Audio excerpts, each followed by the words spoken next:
Hi friends, எல்லாம் எப்படி இருக்கீங்க? நல்லா இருக்கீங்களா? ஓகே ஃப்ரெண்ட்ஸ், இன்றைக்கி என்ன வீடியோன்னா சமையல் வீடியோ தான் ஃப்ரெண்ட்ஸ். ரொம்ப நாள் ஆகிட்டு வீடியோ போட்டு, அதனால தான் நான் பசங்க ஸ்கூல் போகிறதுனால எடுக்க முடியல. லீவ் விட்டுருந்தாங்க, அப்போயும் எடுக்க முடியல ஃப்ரெண்ட்ஸ். இது என்ன குழம்புனா வத்த குழம்பு தான் வச்சுருக்கேன். கொண்டக்கடலை வத்த போட்டு மாவத்தை கத்திரி வத்த போட்டு வச்சுருக்கேன். நல்லெண்ணெய் ஊற்றிட்டு நல்லெண்ணெய் கடுகு வெந்தயம் பொரிஞ்சதும் சின்ன வெங்காயம் பூண்டு அது வதக்குனதும் இந்த வத்தை போட்டு வதக்கிக்கோங்க. மாவத்தை கட்டி வச்சு சொன்னாங்க, கொத்தரை வத்தை 3 வத்தையும் தான் அதை போட்டு வதக்கிட்டு நீங்கள் கொண்டக்கடலை போடுற மாதிரி இருந்தால் கொண்டக்கடலை போட்டு நல்லாயிருக்கும், சூப்பராக இருக்கும். நான் அப்படி தான் வச்சேன். அது 2 தக்காளி கொஞ்சமாக நைஸாக கட் பண்ணி போட்டுக்கோங்க. அதையும் எண்ணெயில் விட்டு வதக்கிக்கோங்க, நல்லாயிருக்கும். இனிமேல் தான் ஃப்ரெண்ட்ஸ் நான் வத்த குழம்பு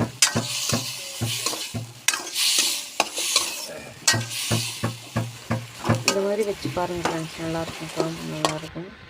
அடுத்தது எல்லாம் வதக்கினதுக்கப்புறம் வத்தையெல்லாம் வதங்கினதுக்கப்புறம் கொண்டக்கடலை சேர்த்து வெள்ளை கொண்டக்கடலை கருப்பு கொண்டக்கடலை அது கொஞ்சம் நேரம் எண்ணெய் ஊற்றி தண்ணி ஊற்றி ஊற வச்சுடுங்க. ஊற வச்சுட்டு அதுக்கப்புறம் போட்டிங்கன்னா கொஞ்சம் சீக்கிரம் வேகும்.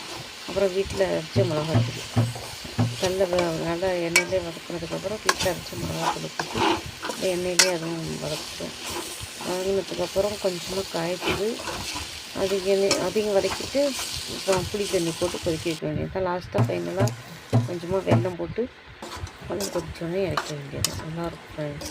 அதுமாதிரி செஞ்சு பாருங்கள். வத்த குழம்புல கொண்டக்கடலை வச்சு பாருங்கள், நல்லாயிருக்கும். அதுக்கப்புறம் எங்கள் வீட்டில் வேலை நடக்குது. அவங்களுக்கு டீ வடையெல்லாம் வாங்கிட்டு வந்துட்டாங்க, அவங்களுக்கு கொடுத்துட்டு அதுக்கப்புறம் நாங்களும் டீலாம் சாப்பிட்டுட்டு அப்புறம் பாருங்கள் எப்படி முன்னாடி கட்டினாங்கன்னா கூட வீடியோ போட்டிருக்கேன். காங்கிரீட்டு போட்டு போட்டதுக்கப்புறம் அப்படியே தான் ஃப்ரெண்ட்ஸ் செஞ்சது. ஏன்னா அதுக்கப்புறம் நான் உங்கள்கிட்ட பேசல, ஏன்னா ஏகப்பட்ட தேவைகள்லாம் வந்துடுச்சு. அதனால் அது முடிச்சுட்டு இப்போ தான் ஃப்ரெண்ட்ஸ் நாலா பக்கமும் இப்போ தான் சுற்றி வராங்க அதை கட்டிக்கிட்டு. அப்புறம் அவங்க சாப்பிட்டதுக்கப்புறம் டீலாம் அப்புறம் நாங்கள் சாப்பிட வந்துட்டோம். அவங்களுக்கு 2 மணிக்கு தான் 12 மணிக்கு சாப்பிட்டோம். அவங்க 2 மணி தான் சாப்பிட போவாங்க. இன்றைக்கி என்ன தொட்டுக்கன்னா முருங்கைக்கீரையும் புதினா துவையலும் தான். பாருங்கள் ஃப்ரெண்ட்ஸ், எப்படி கொதிச்சு எப்படி இருக்கு பாருங்கள், நல்லாயிருக்கும் ஃப்ரெண்ட்ஸ்.